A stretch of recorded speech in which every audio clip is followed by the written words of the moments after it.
2 gram മുതൽ പാദസരങ്ങൾ, വളകൾ, 1/2 gram മുതൽ സ്റ്റഡുകൾ, 2000 രൂപ മുതൽ റിങ്ങുകൾ, 1 ഗ്രാമിൽ തുടങ്ങുന്ന മാലകൾ, നെക്ലസുകൾ, 9000 രൂപ മുതൽ ഡയമണ്ട് നെക്ലസുകൾ, 1 ലക്ഷം മുതൽ ആരംഭിക്കുന്ന വെഡിംഗ് സെറ്റുകൾ.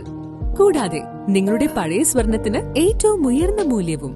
Maharaja gold and diamonds, toll junction, Edappally, Palluruthy, Tripunithura, Kalady, Eramalloor, Aroor പള്ളി, തുറവൂർ, തൃശൂർ.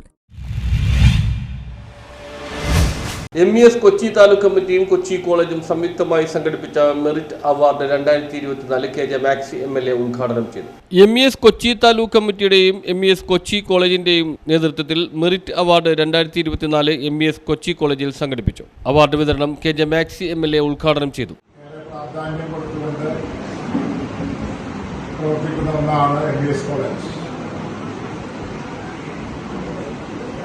അതിന്റെ ഉദാഹരണമാണ് ഇവിടെ സ്വാഗതം പറഞ്ഞപ്പോൾ വർഷം സൂചിപ്പിച്ചത്. ഇപ്പോൾ വിദ്യാഭ്യാസ സ്ഥാപനങ്ങളിൽ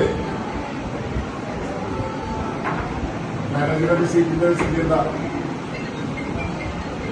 സെമസ്റ്റർ ഫീസിന് പുറമെ ഡൊണേഷൻ കൊടുക്കുന്നത്. ഇവിടെ MES കോളേജിന്റെ പ്രപ്പോസൽ എന്ന് പറയുന്നത് സെമസ്റ്റർ ഫീസ് എന്നൊക്കെ ഒഴിവാക്കി കൊടുക്കുക. കുട്ടികൾക്ക് സ്കൂളിൽ വരാനുള്ള യാത്രാ സൗകര്യങ്ങൾ, അതൊക്കെ വിദ്യാഭ്യാസ മേഖല പ്രോത്സാഹനങ്ങളാണ്. അതൊക്കെ ചെയ്തുകൊണ്ട് ഇന്നത്തെ വിദ്യാഭ്യാസ മേഖലയിലേക്ക് നമ്മുടെ കുട്ടികൾ കടന്നു വരാൻ വേണ്ടിയിട്ടാണ്. MES Kochi taluk president KM Hasan അധ്യക്ഷത വഹിച്ചു. കുട്ടികളാണ് കൂടുതൽ. അവരൊക്കെ നല്ല രീതിയിൽ പഠിച്ച് മുന്നോട്ട് വരുവാനും പശ്ചിമ കൊച്ചിയിലുള്ള എല്ലാ സ്കൂളുകളിലും +2 കഴിഞ്ഞ കുട്ടികൾക്ക് വേണ്ടത്ര രീതിയിലുള്ള കോളേജുകൾ നമുക്കിവിടെ ഇല്ല. 5 കോളേജേ ഉള്ളൂ. പരമാവധി കുട്ടികൾക്ക് വേണ്ടി എല്ലാ സഹായങ്ങളും കൊടുത്തുകൊണ്ട് വന്നിരിക്കുന്ന കോളേജാണ് MESന്റെ ഏറ്റവും ടോപ്പ് കോളേജ്. ഞങ്ങൾ അടിവയറ്റ് പറഞ്ഞ് ആഗ്രഹിക്കുകയാണ്. കാരണം കൊച്ചിയിലുള്ള കോളേജ് എല്ലാ സംഘടനക്കും ഒരു കോളേജേ ഉള്ളൂ. പക്ഷെ ഞങ്ങൾക്ക് എറണാകുളം ജില്ലയിൽ തന്നെ 6-7 കോളേജുകളുണ്ട്. ഇന്റർവ്യൂ കോളേജ് ഉൾപ്പെടെ ഉണ്ട്.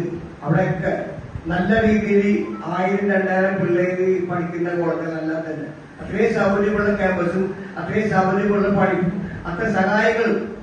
MESന്റെ സ്കോളർഷിപ്പ് കൊടുക്കേണ്ടി വന്നാൽ ആ സ്കോളർഷിപ്പ് കൊടുത്തുകൊണ്ട് തന്നെ പഠിപ്പിക്കാനുള്ള സംവിധാനത്തിൽ മുന്നോട്ട് പോകുന്ന ഒരു മഹത്തായ സംഘടനയാണ് MES. അതിൽ അവിടെ ജാതി ഭേദമൊന്നുമില്ല, ജാതിയായിട്ട് ബന്ധപ്പെട്ടിട്ടില്ല. ആര് വന്നിരുന്നാലും ശരി അവർക്ക് വേണ്ടി എല്ലാ സഹായം കൊടുത്ത് പഠിപ്പിക്കാനുള്ള എല്ലാ സംവിധാനങ്ങളും നമ്മുടെ കോളേജിലുണ്ട്. നമുക്ക് എല്ലാവർക്കും അറിയാം, മറ്റുള്ള കോളേജിന്റെ മാതിരി തന്നെ MLA പിടിക്കുന്നതിന് ഒരുപാട് നമ്മൾ സഹായിച്ചിട്ടുള്ള MLA അത് നമുക്കറിയാൻ പറ്റും. കാരണം എന്തൊരു തർക്കവും വഴക്കും പ്രശ്നങ്ങൾ ഉണ്ടായാൽ തന്നെ നമ്മുടെ കോളേജിൽ വളരെ MES Kochi college secretary KM Muhammad Ashraf ചടങ്ങിൽ സ്വാഗതം ആശംസിച്ചു. MGU UGP ആമുഖം MES ജില്ലാ പ്രസിഡന്റ് KM ലിയാഖത്ത് അലി ഖാൻ നിർവഹിച്ചു. സംസ്ഥാന vice president TM Zakir Hussain മുഖ്യ പ്രഭാഷണം നടത്തി. MES സംസ്ഥാന vice president MM Ashraf, Chellanam panchayat president KL Joseph എന്നിവർ മുഖ്യാതിഥികളായിരുന്നു. അവാർഡ് നൽകുകയും ഇപ്പോ എനിക്ക് മുമ്പ് സംസാരിച്ച സംസ്ഥാന ജില്ലാ പ്രസിഡന്റ് ലിയാഖത്ത് ഖാൻ നമുക്കൊരു ക്ലാസ് എടുക്കുകയുണ്ടായി. 4 വർഷമാവുമ്പോൾ എന്താണ് സംഭവിക്കാമെന്നുള്ളതിനെ പറ്റി നമ്മുടെ മാതാപിതാക്കൾക്കും കുട്ടികൾക്കും പലതരത്തിലുള്ള ആശങ്കകളുണ്ട്. സത്യത്തിൽ അദ്ദേഹം പറഞ്ഞ മാതിരി നമുക്ക് ആശങ്കപ്പെടാനൊന്നുമില്ല. വളരെ സൗകര്യമാണ്. കുട്ടികളുടെ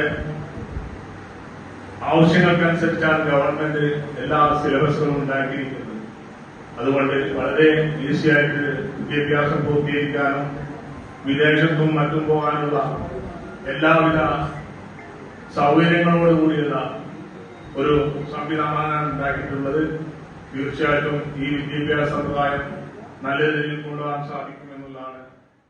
MES ജില്ലാ secretary EM Nisar, standing committee chairman VU Hamzakoya, MES Kochi college chairman A Abdul Hameed, panchayat അംഗം Margaret, Kochi taluk secretary PY Saleem, youth wing സംസ്ഥാന general secretary Muhammad Nisar BH, Kochi taluk vice president AM Ayyub, youth wing ജില്ലാ president Anwar, MES Kochi college principal PK Yakub, taluk treasurer VP Basheer, taluk joint secretary Abdul Jabbar, youth wing ജില്ലാ secretary Ameer, ജില്ലാ committee അംഗം advocate K Saleem, ജില്ലാ committee അംഗം K M Shahul Hameed, coordinator M Saleem, coordinator Ajas Rahim, youth wing taluk president advocate Sheiju Irattakulam എന്നിവർ സംസാരിച്ചു. MB Ashraf, Khaleel Rahman, B Hamsa, KH Siyad, KB Ashraf, Jibin Ashraf എന്നിവർ നേതൃത്വം നൽകി. News bureau, Thoppumpady.